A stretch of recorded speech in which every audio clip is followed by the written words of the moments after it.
Pertama-tama, saya ucapkan terima kasih kepada Ibu Dr. Anda Haja Rosdia Salam, MPD, selaku dosen pengampu mata kuliah Kajian Bahasa Indonesia. Baik, dalam kesempatan kali ini, kami dari kelompok 2 akan mempresentasikan dan memaparkan hasil diskusi dari kelompok kami dengan topik bunyi suprasegmental dan fonem serta alofon. Pertama-tama, perkenalkan, nama saya Ferdiansyah. Saya Aisyah, saya Tashalia Putri, dan saya Putri Hayatullah. Sekian dari kami. Selamat menyaksikan. Baik, di sini saya akan memaparkan materi pertama, yaitu definisi bunyi suprasegmental. Jadi, bunyi suprasegmental adalah sesuatu yang menyertai fonem tersebut, yaitu berupa tekanan, suara atau intonasi, panjang pendek yang disebut pitch, dan getaran suara yang menunjukkan emosi tertentu. Bunyi-bunyi bahasa ketika diucapkan ada yang bisa disegmen-segmenkan, diruas-ruaskan, atau dipisah-pisahkan. Selanjutnya, bunyi suprasegmental ada intonasi, ekspresi, dan kinestik. Yang pertama, intonasi, tekanan, nada, jeda, dan durasi. Yang ketiga, ekspresi, mimik atau gestur. Yang ketiga, kinestik, gerakan organ tubuh. Yang pertama, intonasi, tekanan, suatu bunyi segmental yang diucapkan dengan arus udara yang kuat sehingga menyebabkan amplitudonya melebar, pasti dibarengi dengan tekanan keras.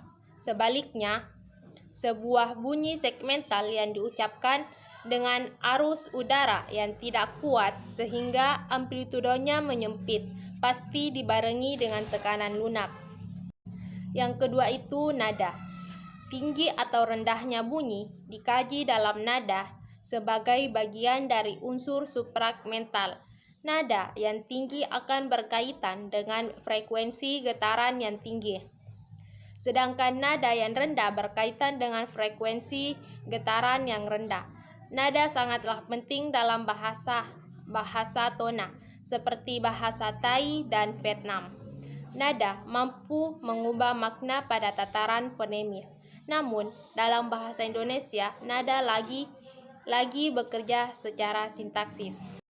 Selanjutnya yaitu nada. Variasi nada disebut intonasi. Kita dapat menggolongkan intonasi menjadi 4 jenis, yaitu yang pertama, nada rendah yang ditandai dengan angka 1, yang kedua, nada sedang yang ditandai dengan angka 2, yang ketiga, nada tinggi yang ditandai dengan nada 3, serta yang keempat yaitu nada sangat tinggi yang ditandai dengan angka 4. Selanjutnya, jeda. Nah, jeda ini disamakan dengan persendian. Di sini, hentian bunyi dalam suatu arus ujaran itu menjadi titik berat. Mengapa?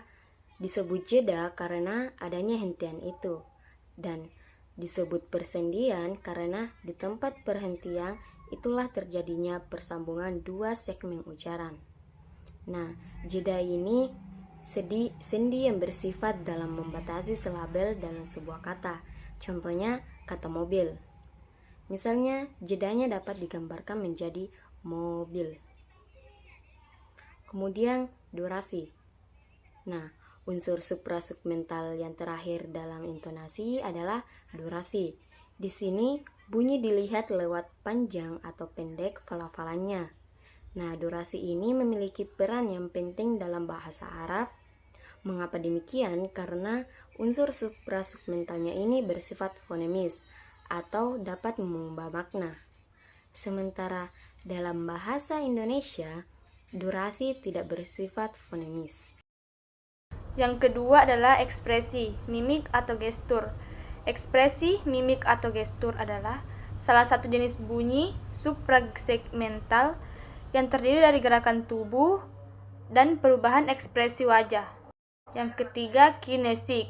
Kinesik atau gerakan tubuh merupakan bentuk komunikasi nonverbal seperti melakukan kontak mata, ekspresi wajah, isyarat, dan sikap tubuh. Gerakan tubuh digunakan untuk menggantikan suatu kata yang diucapkan. Dengan gerakan tubuh, seseorang dapat mengetahui informasi yang disampaikan tanpa harus mengucapkan suatu kata.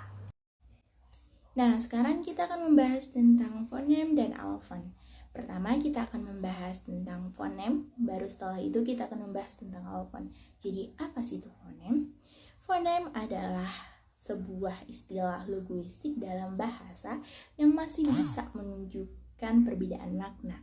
Maksudnya, fonem adalah bunyi bahasa yang berbeda atau mirip satu sama lain dalam penggunaan bahasa yang sama, tetapi memiliki perbedaan makna yang berbeda. Contohnya pada bunyi K dan G. K untuk cakar dan G untuk cagar.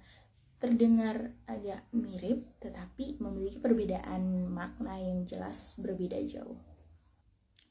Oke, selanjutnya kita akan membahas tentang alofon. Jadi, apa sih itu alofon? Alofon adalah variasi fonem yang tidak memiliki arti atau makna pada suatu lingkungan tertentu. Contohnya pada bunyi P. P memiliki satu alofon saja, yaitu P. Dan contoh lainnya seperti bunyi E. Biasanya dalam penghafalan kita sering menggunakan E, sedangkan aslinya E. Terdengar agak berbeda sedikit, tapi walaupun begitu masih memiliki makna yang sama. Nah, itulah penjelasan tentang fonem dan alofon. Semoga teman-teman bisa memahami dan mengerti. Sekian dari saya, terima kasih.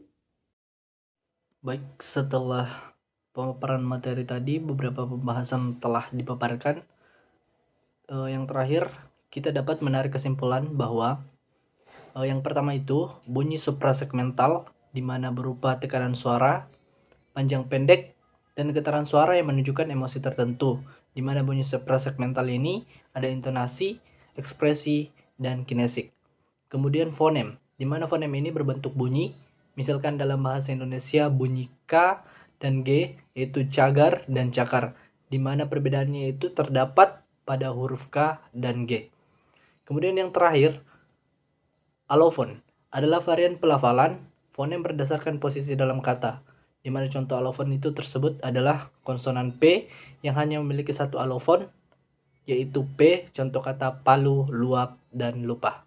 Itulah pemaparan materi yang sempat kami sampaikan dari kelompok 2. Sekian dan terima kasih. Wassalamualaikum warahmatullahi wabarakatuh.